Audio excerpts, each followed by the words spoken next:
Welcome to Leader, a series of roundtables and podcasts from the College of Business at the University of West Florida. Today we talk to Rick Fountain, the Dean of the College of Business, about his vision, the shifting culture, and where we're going as a college. Glad to have you. Take a listen. Sitting here with Dean Fountain. He is the Dean of College of Business at University of West Florida.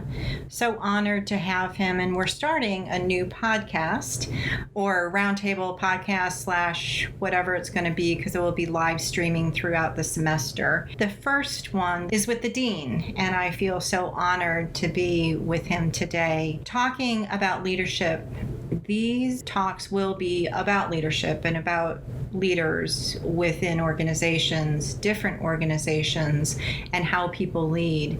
And I thought we would kick it off because we do have one of the best, most, I would say, innovative, traditional, I don't know even what I want to call for a leader, bringing just, in my own words, it's going to be new vibe into a B school, a business school in Pensacola. We've already seen him do quite a bit of things in an interesting time in history. So first of all, welcome, Rick. So glad to have you. Well, thank you, Dr. Green. I'll call you Allie, as we are friends, we're colleagues, and I want to say how delighted I am to be here, and it's quite humbling to hear you say that I'm an innovative leader. So thank you for that. You're welcome. And I thought we would go into kind of what we did during COVID. We did hold some roundtables. We did have some top coaches, top in the healthcare, and really it was interesting. And I appreciate your listening to those, and it really brought out conversations about leadership, didn't it? It really did. I think one of the things that is compelling to me, that leaders are leaders, and it may be a person that leads his family, or it may be a person that leads a one or two person business, or a multi-billion-dollar international company, but there are certain threads that we saw that leaders had in common. And one of the best of those at doing that was football. We had a coach of the number one Division I program in the country. They probably have a $150 million budget. And then we had the next level down Coach of the Year from North Dakota State, and then we had our own head coach, Pete Shinnick, and our budget wouldn't be anything in that stratosphere, but to hear the commonality and how they communicated with, not just with their players, but with their staff. And one thing that came through, I think all three of them, one of the first things they wanted to communicate was keeping those players safe. They wanted to get the best medical advice for them as they were about to go home. And I think the coach from LSU, Coach Ogeron, said many of them were about to go back into less than desirable living situations. And that's what a leader does. He tends his flock. He or she, yes, excuse me, let me say. I'll throw it in, don't worry. Thank you for helping me. So that reminds me of when I was a young man, my children would say they. Meaning a member of the opposite sex. They didn't want to tell me they had been out. So they would say, well, they said so-and-so, and I said, who's they? Yeah. But Coach, you're correct. Yeah. Coach Ogeron really made some good points, but I think you'll agree with me that there was no more evidence of leadership there than there was with Coach Shinnick. Coach Shinnick. I mean, it was like they echoed almost one another. Yeah. So I took a lot of pride in being able to hear folks at different levels of athletics express what leadership was. It doesn't matter if it's $100 million or $500,000 or $1 million a year athletic program. Leadership is leadership. And I think, as I said, we see that when we're talking with people in credit unions, banking, healthcare. We see leadership traits emerge that are very similar.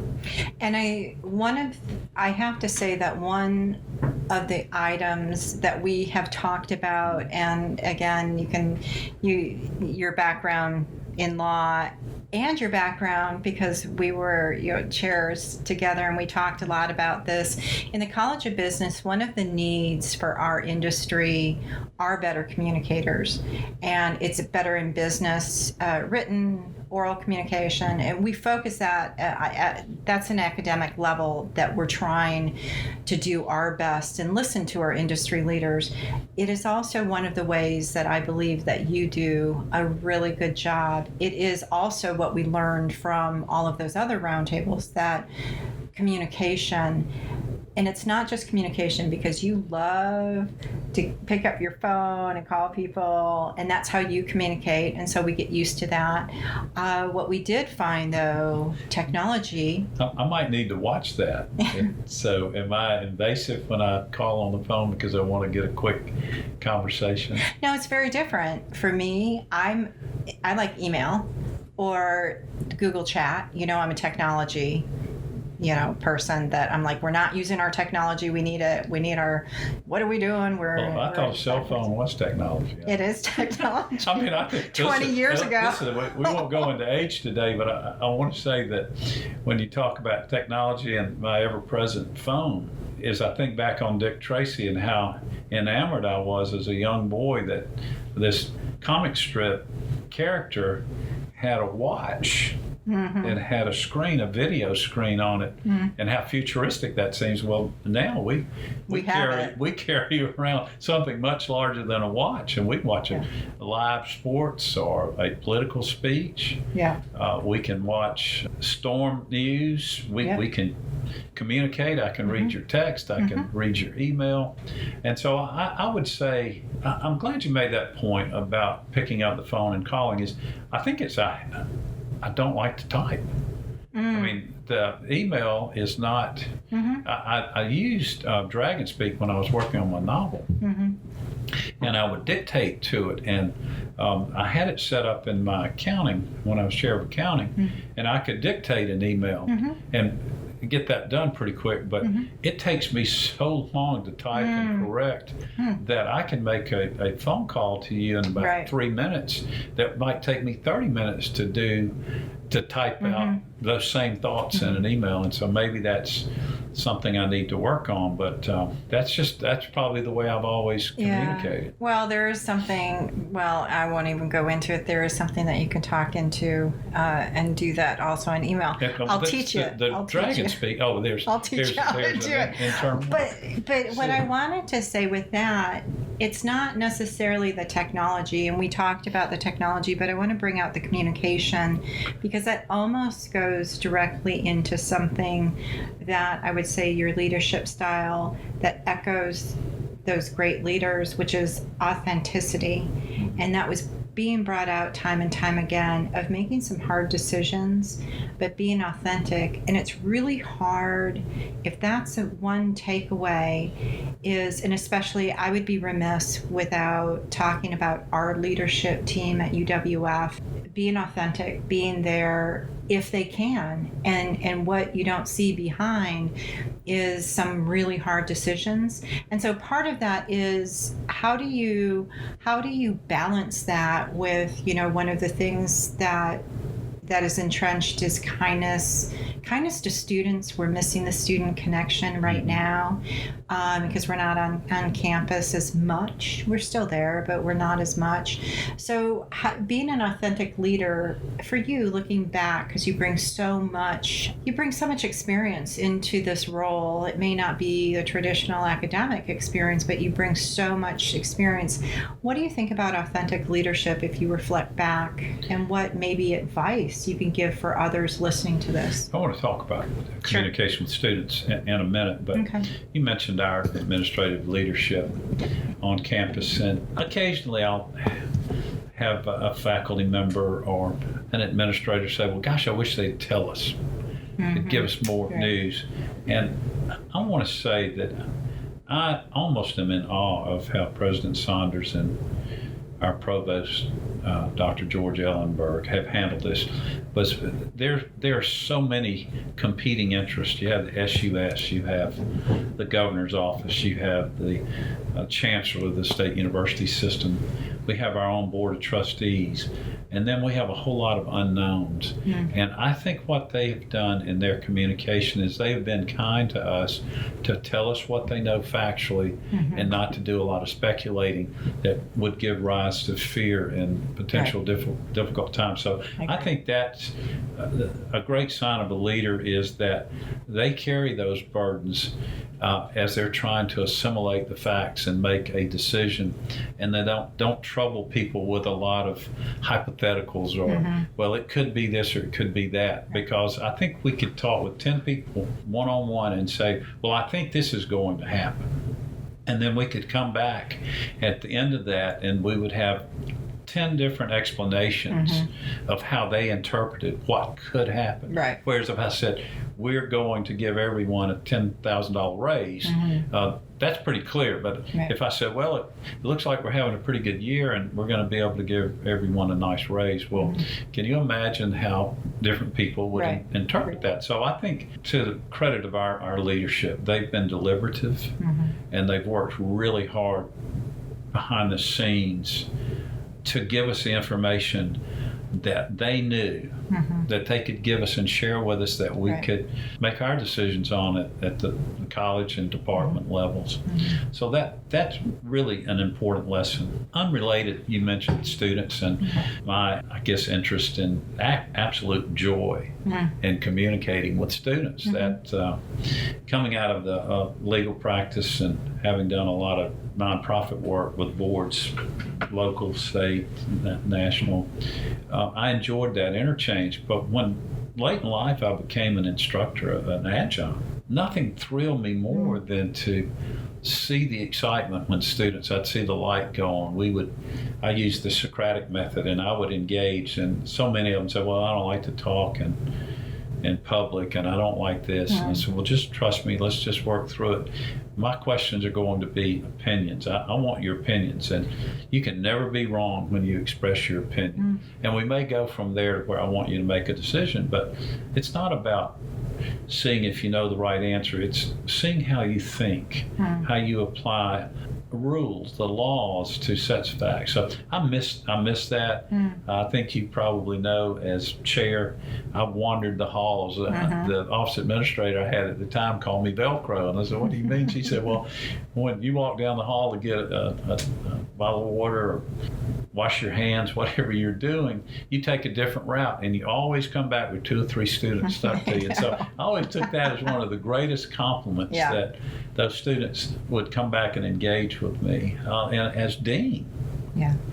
I started out where we had a day every other week, maybe once on a Tuesday, and then 2 weeks later we'd have one on Wednesday, because some students go to school Tuesday, mm-hmm. Thursday, some back when we were going to school physically. Monday, Wednesdays, but that they could just come by and talk with me about anything. Yeah. I'd buy them a soft drink. I think there's, we talk about technology and communication and how the coaches especially see that there is a relevance, if we say an ROI on technology, is if it takes me a half an hour to drive to campus to have a meeting with somebody, well, that half an hour, we don't have to do that anymore. We're working in a different way, and we're figuring all this out as we go along. I think you can use technology in a different way to connect with the students again. Hopefully we can get that set up this semester. Here we're doing some more on top of everything else you do, but I think that's important. Ellie, I think one thing I've noticed with all the Zoom and Google Meet, WebEx meetings we've had is we've learned we can be so much more efficient with our mm-hmm. time. We don't have to fly to California to go to a half-day mm-hmm. seminar that's really important to us. Right. What I see a little bit worrisome to me, though, is attention span. Mm-hmm. You and I do this, and I can't imagine what others in positions of leadership are doing, but when I have a day where I don't have a 10-minute break, say from 8 in the morning or 9 in the morning till late in the afternoon, even during the lunch hour, that I'm doing a some sort of remote meeting, you begin to become a little weary, and we're human. Your attention span can do it. But I do think one thing with having breakfast meetings and lunch meetings when I started as the dean, to reconnect with some of our stakeholders and to cultivate them as supporters. The drive time did give me a little time to clear my mind. I could catch up on phone calls, and now I find myself just eager to make sure there's not an important email or an emergency. I let everyone know that I work with that if you really need to get me, send me a text, because I can scan through my text messages a lot quicker, and they pop up and I see content of that text. So I'm thinking that there will be a nice mix when we're back in a more normal, and I don't think it'll be normal as we've known it in the past, but I think we can be so much more efficient with what we're learning about technology. And I think that's what leaders do. They adapt. They do. And communication, I think, is the key. And so we're talking about how we communicate. And part of this is what you're doing as a dean, coming in, your leadership skills, where we're going. And I want to go back to the being authentic, because in any organization that there's a new leader, there's also an opportunity, I should say, for a culture shift. And I call and researched it and call it, and not necessarily a change, but you have to start with a shift. And it's more like a spiral. So if you go on the theory of cultural shift, it's more like a spiral rather than just a start and an ending. And I feel like that is where you are, in spiral up, not down, and but shifting. So there's little shifts within the spiral. And I believe that one of the shifts that you're bringing in with your experience as a leader, again, I'm going back to being authentic and being kind and really bringing that in, because sometimes business is not that way. What are your thoughts on that as you lead the college, as one of your strong skill set that you have, which is authentic kindness and really bringing respect into our culture? I want to share one of the new chairs said to me, no, it wasn't a faculty member, stopped by to visit, and he said, I really like the way you handle your meetings with me. He said, I don't mean this in a negative way, but you're a Southern gentleman. And he said, I mean that in that you don't have to get in a hurry, you don't have to rush me, and I have time to think. And you're not so preoccupied with the next thing that you can't take an extra minute to let me reflect before I make my closing comment to you. And so I think that's maybe just part of cultural growing up. During the interview process, you heard me talk about my mother, and growing up with a mother who had been in a catastrophic automobile accident when I was 10 months old, and she was in a coma for over 6 months. And as I was growing up, even to the age of 4 or 5, she was learning to walk and to talk again, and she was a miracle. And she taught me about being kind, not thinking I was better than other people. And she gave me a good sense of I was good enough, and people shouldn't talk down to me, but more importantly, I shouldn't talk down to them. So I think that's just kind of ingrained in me now. And I remember the first time we met the dean's staff when I took over, I do things a little bit differently, and I think we work together. I don't think there's all that hierarchy. You have to have levels of hierarchy so that when decisions are made, someone can be responsible for a bad decision. But I think the way we work is the credit should be distributed to folks, and it's not whoever's at the top gets all the credit for the hard work of the other people. I think we forget that. And I heard something at an Entrecon last year. It's a man who had started out in Disney, and they had a way of communicating that says people, business, people, business, people is the way I recall that. And I have noticed sometimes, for example, my wife and I will be communicating by text, and the text can get so abbreviated sometimes I might write a statement as meaning it as a question.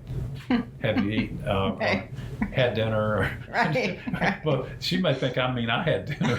But so we lose a little bit in that. And I was talking about I wanted a culture where we could always be kind. We may disagree, but we can be kind about it. And I think you have much more productive difference of opinion if you respect the other person, and that's what being kind is. You let them finish their statement, and you don't have to get louder than they are. But I think that that's something that's important, and I've noticed when I get really busy, we have some deadlines, and my favorite thing is not doing faculty evaluations. They're time consuming, and I've been under a lot of pressure trying to complete those. And so it's easy to get overwhelmed, especially when, say, 6 or 7 hours of my day is taken up with Zooms and so I'm wanting to get something finished. And if I send you an email or respond to your email, it's gotten easier and easier to say thank you. Thank you for doing that, instead of saying, hey, Allie, how are you doing? I hope you're having a good day. That's personal. That's person. And then I appreciate you doing that, or that's a great comment. Thank you for that. And then I'm ending it with person. Thank you. I appreciate you. But I've noticed that in haste, it gets so much easier to say, great, thanks, instead of taking a moment. And I've said this many times about you. The roundtables worked magnificently, and our president picked up on how well you did that and asked you to do her town hall, is that you humanized. You exhibited great leadership. You had a room full of people with similar but diverse interests, maybe in the same career or industry area, but they had different takes on what they were doing, maybe their role in it. And you always humanized those meetings by, you'd say, well, how's everybody doing? And that was not a superficial, get it out of the way. You actually run around the room and ask everyone how they were doing. And I think about that a lot. I think they would say, well, it's been really tough on my family, or this or that. And all of a sudden, it was so human. It was just... So you want to know do you want to know the secret on that? Of course. I didn't realize I was doing it. Well, I think that's what you talk about. I don't remember the words you used, but being genuine is what I call that. Authentic. Being authentic. Yeah. And you were being authentic. You actually cared how people were doing. You showed great compassion for people in the industry that are suffering. You show great compassion for our students and their family situations. I think one thing I love about all of our students is the humanity they bring and the different and very diverse backgrounds. And in your department, I got to know a lot of your students. They were downstairs to get to my office upstairs. I'd come in, and so I'd come right into the lobby of your department, and your students, they wondered who this old guy was that would come over and chat with them. But pretty soon they got used to knowing that when I'd come over and talk to them, I really wanted to know what they were doing. And so once I became dean, several of them would remind me, I knew you when you were chair. When you were chair. So, I think authentic is what you were doing. You exhibited authenticness in there, and people relaxed. And instead of being nervous about being asked what their ideal in leadership was, they relaxed and they said, well, she's here and cares about me, and she really cares about what I'm going to say. As their leadership, we all doubt ourselves as leaders. I think that maybe we don't all, but I always think, could I handle that better? Can I be a better leader? How can I improve my skills, my communication skills?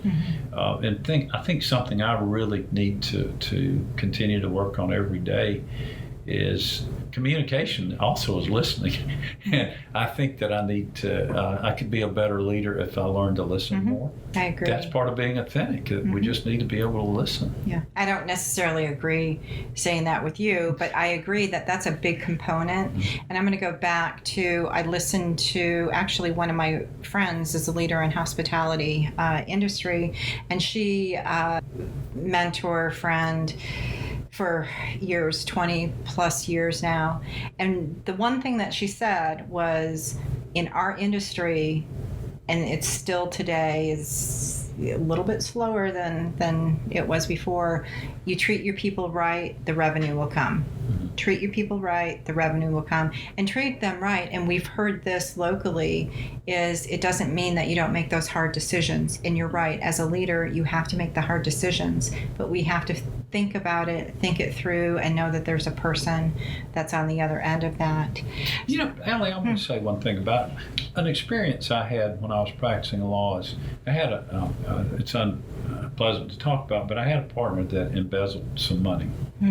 And it created a terrible situation for me early in my law practice. One thing a leader has to do is to know when it's time to say, I have an obligation to my family. I can not continue to try to run a business that has run in the ground. You have to make a decision and be as fair to your people as you can. And if you're not being fair to your family when you're making those decisions, you're being unfair to your employees, because you keep them long, you set up a false expectation. And it's really more difficult when you finally say, well, they said, well, I just figured you'd pay me forever. When I think back on that, that was a real uncomfortable time in my life. And it was, but I learned a lot from being able to make decisions that considers everyone's fate. And I think you and I are very compassionate about people and their families and health issues. And I know you probably agree with me wholeheartedly that we are so blessed to work in a place like the College of Business within the University of West Florida. A lot of great people, a lot of compassion, caring.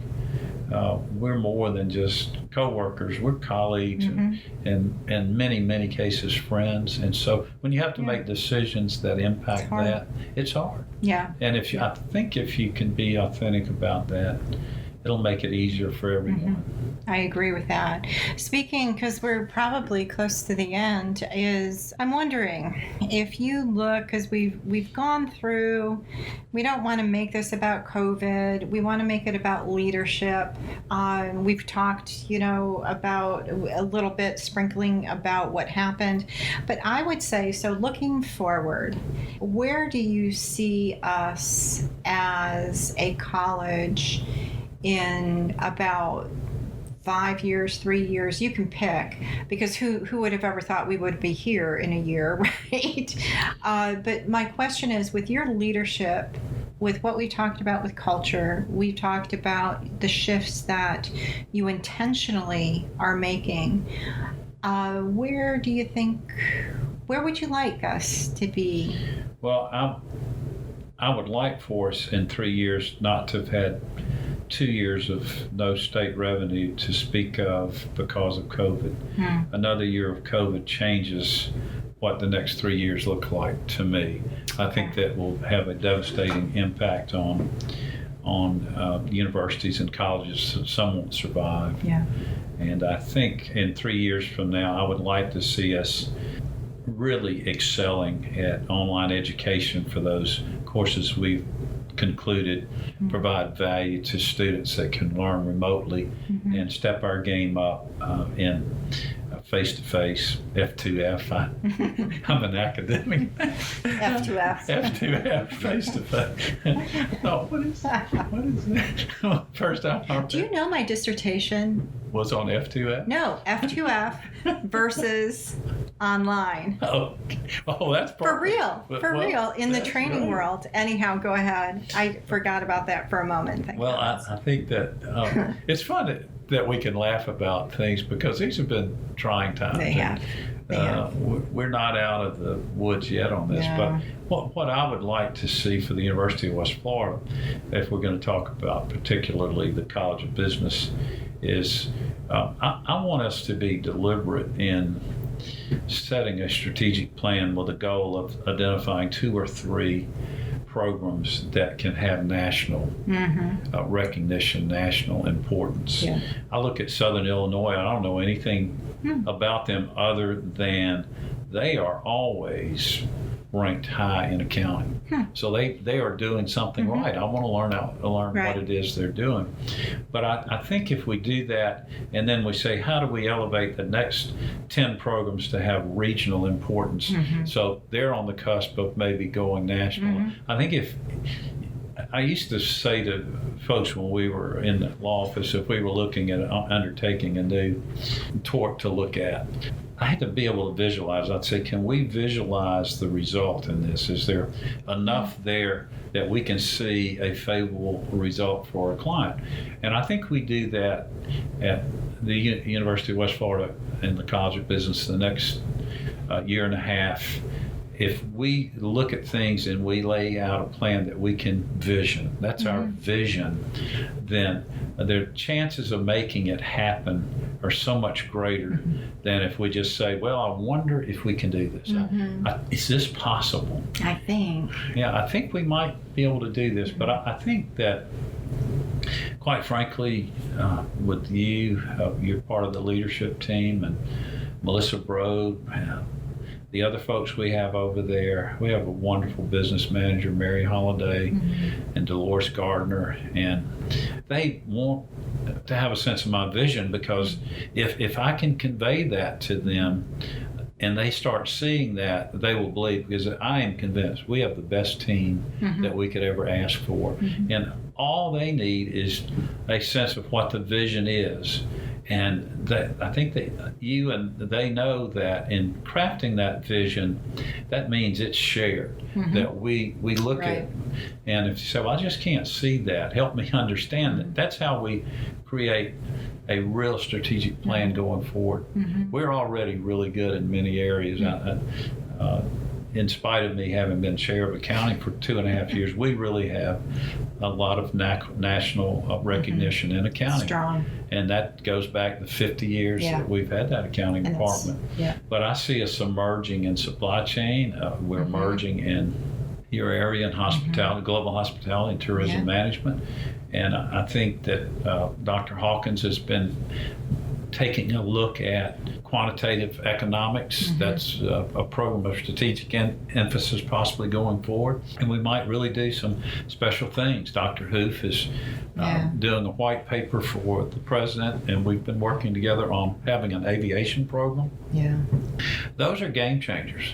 There aren't that many aviation programs, and if we do that and really do it well, that's almost immediate national recognition, because the folks we would be talking with about being financial partners are they're not on a national scale, they're on an international scale. We would be talking about all of a sudden having something that people might come from other countries to do, because there aren't that many of what we wanted to create. So I think the next 3 years, I would hope that we could calm down and stabilize enrollment. Our enrollment's still good, and that we could learn when it's best to do online education and when face-to-face is a great. We have tremendous investment in many cases, thanks to the taxpayers of the state of Florida. We have great facilities, nice buildings, and we need to find what we do best there. And I think we'll all be working together. We've already been having planning meetings. You're part of that. So I think great days are ahead, but we may get there on a different path than we would have been planning 2 years ago. COVID changed a lot. It did change a lot. It changed a lot in how we look at things, and with anybody else, we have to get better from that, and we talked about that. And one of the, I just wanted to add, is you meet the learner where they are.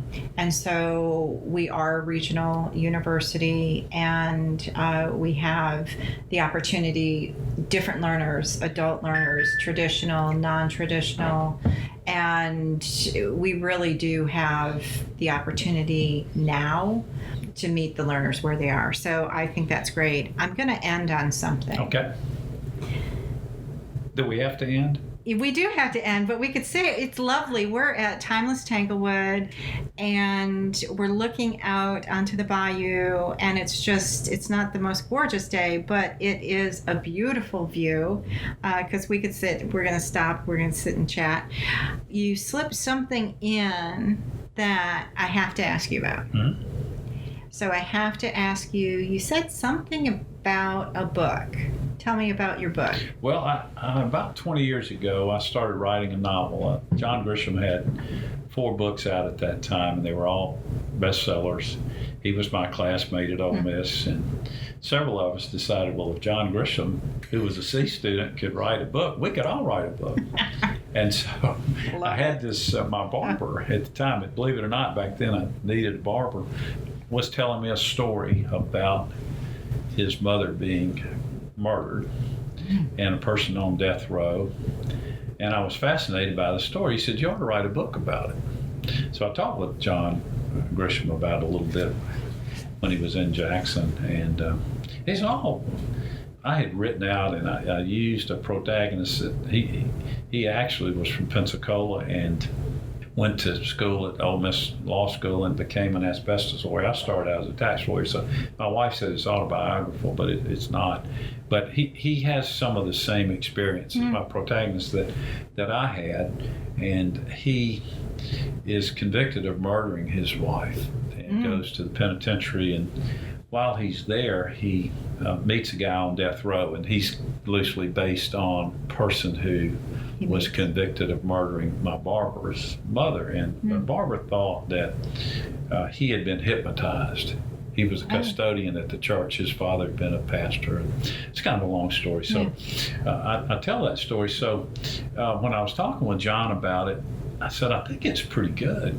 And he said, well, send it to me.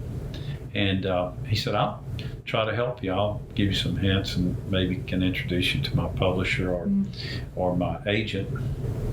And I thought it was so well written that I went home and started reading. I said, man, this is not finished. So I got writer's block. I couldn't write. So for about 17 years, it sat on the shelf. And then, was it 3, 4, 5, 6 years ago, had an ice day, and we were out of school for 2 days. It was the first year I was a full-time faculty member. And so I got it out at night and I started reading it.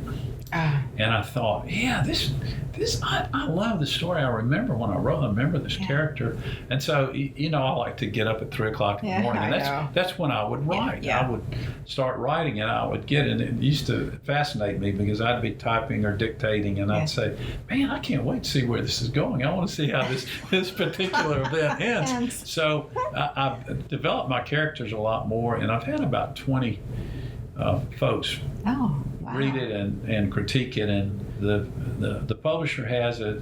I think we're just self-publishing. I'm told Amazon will market it for me pretty well, and I think it's a really good story. It's a lot about redemption, some about abuse for children, and some about alcoholism, and how it impacted the dynamic of the protagonist, and how he tries to help this man on death row named Clovis Walker, man on death row, the protagonist named Jim Ellis. So hopefully it'll be out. The final editor sent me 3 questions that he really wanted me to think about. It was interesting. He wanted to take the first 2 chapters and make them a prologue, which made sense. And then he talked about some of the abuse things I talked about. And so I stayed up from 3 until about 5:30 that morning answering that question, and I haven't heard back from him either. He thinks I'm too much psychobabble, or I answered his question, and they're getting ready to go to the press now. So hopefully soon. So that's it's called exciting. The First Appeal. Okay, First Appeal. We'll be looking for the first. I have to share what that's about. Real lawyers down at 11 Papantonio, they have a criminal lawyer there. And in a capital case where the death penalty is given, it's automatic that there's an appeal because we're talking about the loss of a human life. And so to lawyers that are skilled in that, that's the first appeal. Okay. But to a novice like my protagonist, he thought that would be the first appeal that was filed. And so when he starts researching to help Clovis, he becomes what they call a writ writer in prison. But there's a court case that said they have to provide at least a rudimentary law library and someone knowledgeable enough to help people perfect appeals, do divorce papers, do a will, those kind of things.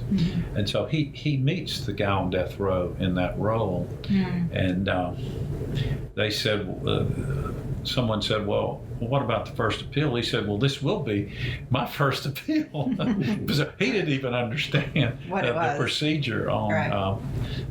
But anyway, I had a lot of fun writing there. I have 5 sequels that I've laid out. One of them talks about kind of how tobacco went, but would be after the guys would be after oil companies, and have the same protagonist throughout the series. Looking forward to it. I'm working so many hours now that 3 o'clock in the morning I'm doing emails and stuff for the university, so I don't have as much time to write. I know. So hopefully it will be out, and hopefully you can find joy in the remaining sequels. Well, it'll be interesting. So, all right, let's conclude. Thank you. Thank you, Dean. And we really are so pleased to have you. So pleased you bring all these leadership skills and traits and experience.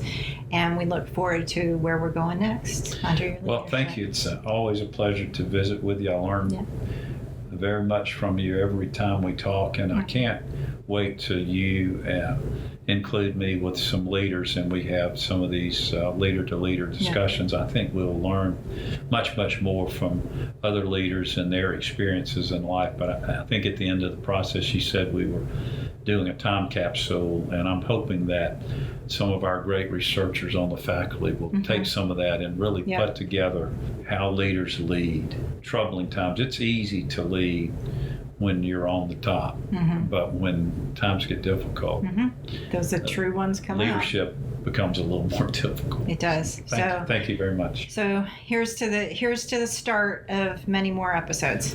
Thank you very much. Okay.